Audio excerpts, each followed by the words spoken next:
How's it going, everyone? Today I'm excited to bring you a review covering another budget fishing reel. This one here is going to be a Dick's exclusive. It's called the Quantum Nitrous. Now this is only a $25 reel, so as I always do, bottom line up front, for $25 you cannot buy a better reel than this. This is an amazing budget reel. Now, is it my favorite budget reel? The answer is no. That still goes to the Ozark Trail OTX 3000. But if you cannot find that Ozark Trail OTX 3000, this is a great option to go to. And you will find these at any Dick's Sporting Goods. So as I always do, let's just break down this reel, the specs, and then we'll break down each individual component. So this is a 3000 size equivalent, or as Quantum calls it, a 30. It is a 9.3 ounce reel, which is a little heavier for a 3000 size reel, but that doesn't really bother me all that much. I'm not like Shimano and Daiwa fanboys who obsess over how light their reel is. Usually the rule of thumb is the lighter your reel, the weaker components you're using. Me, I like to use a little bit heavier components that are stronger, and this reel has nothing but strong components, which we'll get into. So it's 9.3 ounces. It's got a 10-pound multi-disc felt drag system. It's 5.2 to 1 gear ratio with 30 inches per rotation. It's got 9 ball bearings, which we'll get into those ball bearings here later in this video. And those are the basic specs of this reel. It's really good. You get 9 ball bearings for just $25. That's a great feature to have. So now that we went over the features, let's go over each individual component of this reel. And I'm just going to tell you guys right now, this reel has numerous components that you cannot find on a Shimano or a Daiwa equivalent reel until you get up to around $100 and even more than that. There's one feature on here that you can't find on Shimano and Daiwas until you get to $150 to $200. So let's just go over the drag. So I already said this is a 10-pound drag, multi-disc felt drag system. For me, that's personally what I like. I don't really like having carbon fiber disc drag systems. I like having the felt. I think they're much smoother. It's a good system. So as you just kind of heard there, let's go over how this drag system sounds. I don't know if it will pick it up. This drag system sounds really good. It sounds just as good as any Shimano. It sounds better than Daiwa. It sounds almost as good as Lew's. Again, I'm just a really big fan of this drag system overall. This is not a seal drag system though. This is a budget freshwater reel. I would never recommend taking this reel out on saltwater. This is freshwater, so there's no seal here like you will find on the Ozark Trail OTX 3000. But that's perfectly fine with me. It's a freshwater reel. I'm not too concerned about it. If you're ever concerned about having or not having a seal drag system, just take this cap off and just put a little bit of fishing grease, gear grease on top of it, and then put the drag on, and that will seal it. You'll be perfectly fine. You won't get any water in your drag system. So that's the drag system. Now let's get into the spool. Now this is a double anodized aluminum spool that is ported. And what do I mean by ported? It has these little cuts right there. It's hard to kind of see in this light. But what that does is these are machine or laser cut ports. And what it does is that it saves a little bit of weight. And it also, according to the engineers or the marketing of every single company that does this, it's not just Quantum that does this, Lew's, Shimano, Daiwa, Pfluger, everyone does this. What they all say this does is cut down on weight, A, and B, it also cuts down on the resistance of your reel, because as your spool is moving up and down in a non-ported aluminum spool, all the air is just being forced downward. Well, if you have a ported spool, it's going to more evenly distribute that air outward, so it's going to be less resistance. Now, have I ever really noticed a difference when it comes to ported versus non-ported spools? No, I primarily look at it through the lens of it just makes it lighter, but that's what the marketing guys say it also does. So that's the spool. And again, I haven't really talked about it all that much, but can we just talk about real quick? Let me get it so it actually you can see it pretty good. Let's talk about how good looking this reel is. Can you guys see the coloring of this reel?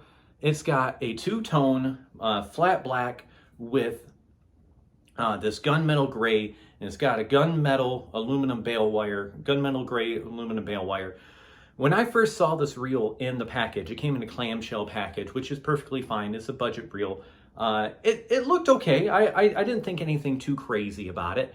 But as soon as I took it out of the package, I was looking at this reel and going, this looks much more expensive than what you would normally find at a $25 price point. Because usually those cheaper $25 price point reels, even going up to like $50, $60 sometimes, if it's a Lose, Proficiency, Cast King, those more budget line reels always have really bright colors and just trying to catch your attention to buy it. I'm not necessarily a big fan of that. I like more simple, neutral color reels. I can put this reel on any rod and it will fit. It just looks much more higher quality when you have those more neutral colors that can go on more things. It's just a gorgeous reel.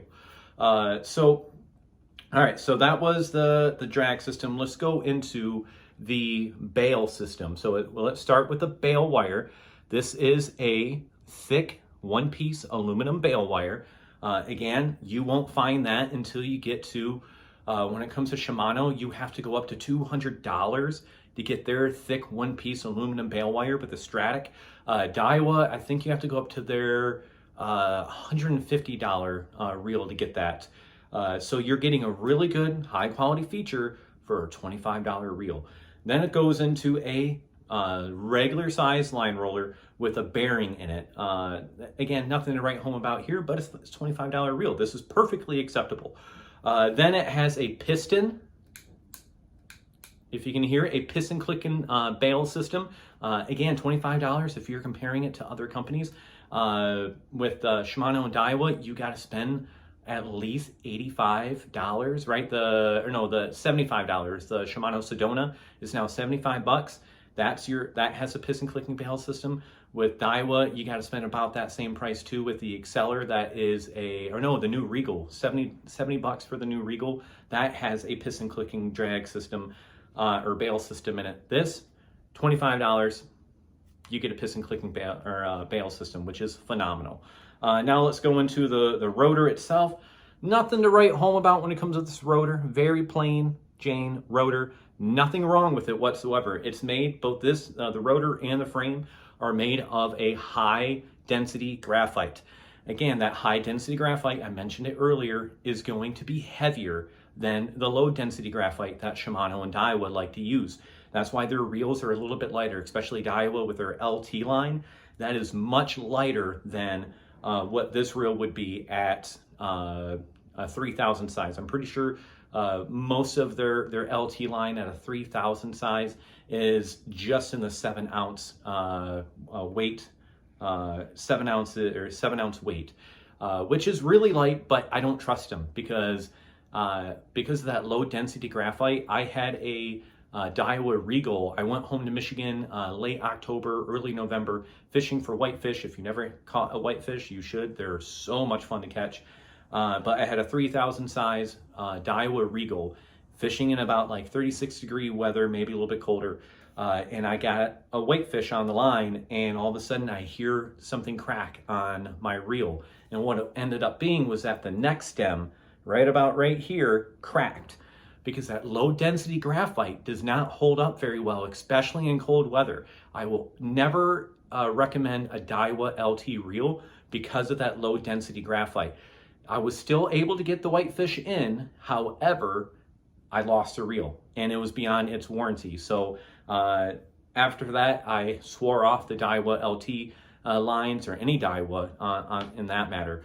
And that's why I prefer high density graphite. I fished this reel for this, I got it in May and I fished it the entire summer. It's where I'm currently at right now. It's really cold, like 30-degree weather. I fished it numerous times, had like a good 4-pound bass on it.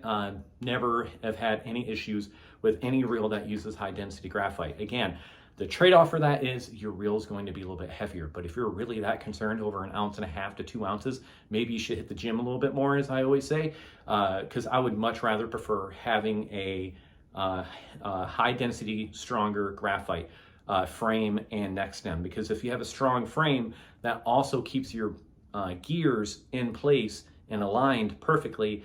If you have a low density, your frame can twist and, oh, here, hold on, let me make sure that the screen's, so you can see the Quantum in the back. It went a little bit faded there. But anyway, it will ensure that your gears are perfectly aligned when you have the high density graphite. If you have the low density graphite, there's more of a chance that your frame is going to twist and misalign your gears, and they're going to ruin your gears. Best case scenario, they're going to wear down more. Worst case scenario, they're going to immediately break your gears. That's kind of what happened to me when it came to my Daiwa Crossfire that I had. That reel, I have a video on it. It was a disaster. I was so pissed off about that reel. But that's the frame and the rotor. Now let's go into another high quality feature that you will find on this reel. And that is this direct connect, yes, correct, direct connect crank arm. I said that. This is a direct connect crank arm. You do not find this feature on any Shimano or Daiwa until you get well above $100. Now, Shimano did just release last year or the year before the new Sahara. That has a direct connect crank arm, which is kind of weird because the direct connect crank arm for an $85, $90 reel, then you go up to the Shimano Noski, that doesn't have one, the Maraville doesn't have one, and then I think the next reel, I forget the name of it, they're $150, $160 reel, that's when you get a direct connect crank arm. But with Quantum, you get a really nice quality direct connect crank arm for 25 bucks. Now, the material that this crank arm is made out of is not aluminum. It is zinc alloy. Again, this reel is made to be tough. The issue or the downside to zinc alloy crank arms is that they're a little bit heavier than aluminum crank arms. But again, I don't really care. Aluminum or zinc alloy crank arms is perfectly acceptable. I don't really prefer either one, but the advantages of zinc alloy is that it's 2.5 times stronger than aluminum, and it is much more corrosion resistant. Sometimes I've had a little bit older fishing reels with that aluminum crank arm, and they kind of fade and they look a little not as shiny as they used to be because they're not nearly as corrosion resistant or water resistant. So over time, they're going to start looking more dull and faded. While with zinc alloy, you'll never have to worry about that. It is much more corrosion resistant. And as you can see here, this flat black paint that's on it, that is powder coating. Zinc alloy is much better it takes powder coating much better than aluminum. So I prefer powder coated crank arms because it adds an extra layer of protection, and powder coating doesn't really come off very easily. So if you're bank fishing and need to set your reel down more and either on rocky banks or whatever, you're not going to really have to worry about scratching off that paint because it's powder coating. So that's the crank arm. Let's move into the knob. Now, the knob is the only negative thing I have to say about this reel, but this is a budget $25 reel. You can't really complain about it. So this is a graphite knob, but as you can see, it is a very well contoured graphite knob. Of all the graphite knobs I've ever had to use, this is my favorite. Again, it's graphite. It's not perfectly smooth. It is textured to try to prevent slipping, hand slipping off it. I will be very honest. I have slipped. My hand has slipped off this crank knob at least once, that I know for sure. Now, I have used rubberized knobs, rubberized cork knobs, and my hand has slipped off those before too. But this here, you may want to do, this is what I plan on doing with it. I didn't do it before this review because I wanted to get this review out and I didn't want any modifications done to this reel. What I've done before is I'll just buy some grip tape, cut it out to the shape of the knob, and just put grip tape on either side. It's not as comfortable as it would be with a rubber knob or anything, but you know, with that grip tape, your hand will never slip off that knob. So that's the only downside of this reel that I have. so which is the knob. Let's go into the bearings. Now this is a 9-ball bearing system. When you compare this bearing system to to Shimano and Daiwa reels, you have to spend well over $200 to even get 8-ball bearings. This has 9-ball bearings, so this is a high bearing count. And I know if I don't say it right now, Shimano and Daiwa fanboys are gonna leave comments like they have in my other videos where, oh, it's just like a Chinese reel where all the bearings are in the knob. Nope, there's actually, if you look at the schematics of this reel, and you can tell there's no bearings in this whatsoever. There's bushings in here. It's perfectly fine. It's very smooth. There's nothing wrong with having bushings in the knob. Where they put these bearings are very thoughtful and aids into the smoothness of this reel. And I haven't gone over how smooth this reel is, but look how smooth that reel is. This is a really, really smooth and balanced reel. Now, where they put these bearings are a bearing here on this, or on both sides of the main drive gears. So you have 2 bearings here. Then you have a bearing on the oscillation gear. To get a bearing on an oscillation gear when you compare it to Shimano and Daiwa, again, you have to spend at least $100 to $150 to get that bearing on the oscillation gear. $25, you get the bearing on the oscillation gear. What that does is that it aids in how smooth the reel is, excuse me, and it aids in how sturdy the internals of your reel is. Bearings don't wear out nearly as much as bushings. And in Shimano and Daiwa reels, even at the Sahara, $80, $85 Sahara, they don't even have a bushing that they're resting on. They're just resting directly on the frame of the reel. There's a cutout inside the frame that they're resting on. It is not nearly as smooth. It will cut into the frame over time, wear out the frame, and you won't have nearly as good of a fit and finish over time. This reel here, you're going to have a really good fit and finish for the long run, for years to come, because they are using bearings in places instead of bushings or even just the frame itself. So you have 3 bearings here with the internals. Then you have a bearing right underneath the anti-reverse bearing. Then you have the anti-reverse bearing, and then you have another bearing on top of the anti-reverse bearing. So you have about 1.5 inches, maybe 1.75 inches that is supporting the spool shaft and aiding in the rotation of your rotor, which again increases the fit and finish and the resistance of this reel. And as you can see, the resistance of this reel is very, very low. I am a big fan of how this reel feels. Now that is 6 bearings now that we're at. Then we have 2 bearings inside the, that's 6 bearings. Yep, you have 2 bearings, which is now 8 inside the spool.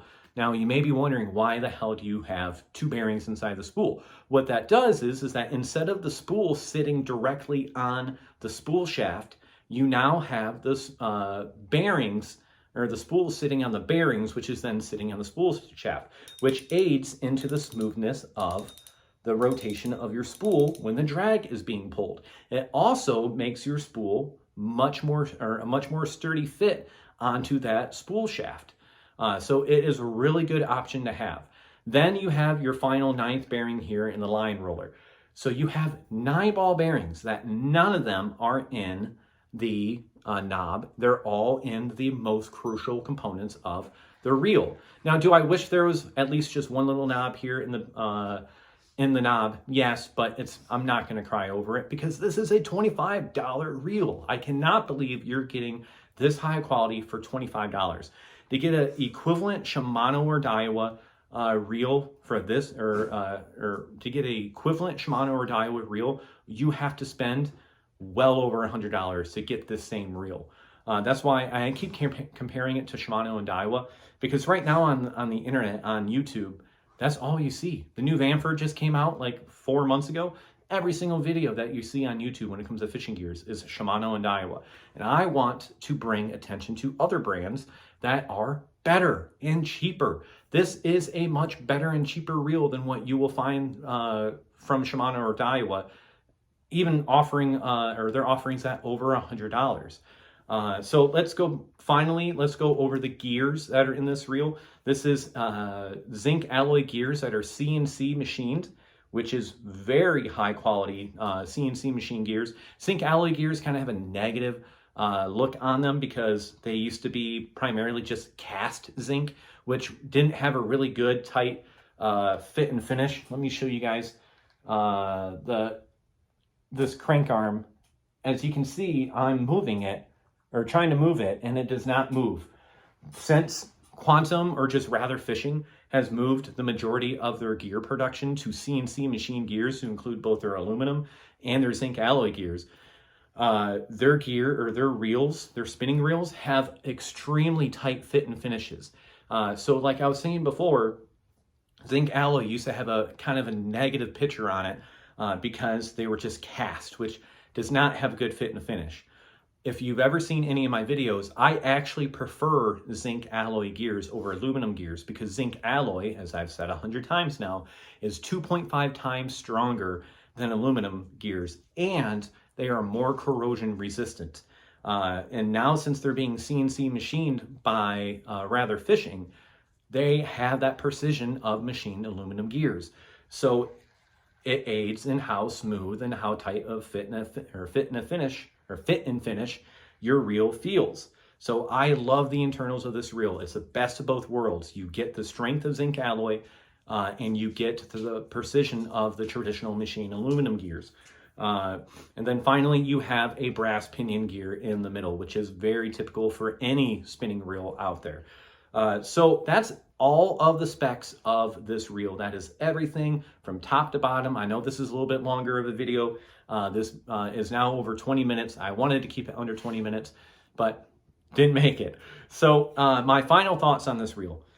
Is this my favorite? Is this my favorite budget fishing reel? No, it is not. It is up there. It is top 3. I would say it's number 1 is the Ozark Trail OTX 3000. Number 2 is this reel, and then number 3, and it's the only reason why it's number 3 is because it's not really being sold anymore, is the Lew's LZR Pro that you can find only at Walmart. I think they discontinued it. You can still find them, the remaining stock, on the shelves and online, but they're not making that reel anymore. This reel they're still making. There's still plenty of supply. I would say if you can't find the Ozark Trail OTX 3000 and there's a Dick's Sporting Goods near you, go out and buy this reel. That's all I got for you guys today. As you can tell, I'm very fired up about this reel. I have probably caught, more fish than I can count. I fished it all summer. This was my primary reel that I fished this whole summer. Go out and buy this reel as soon as you can if you're in the market for a good spinning reel. That's all I got for you guys today. I'll see you next time.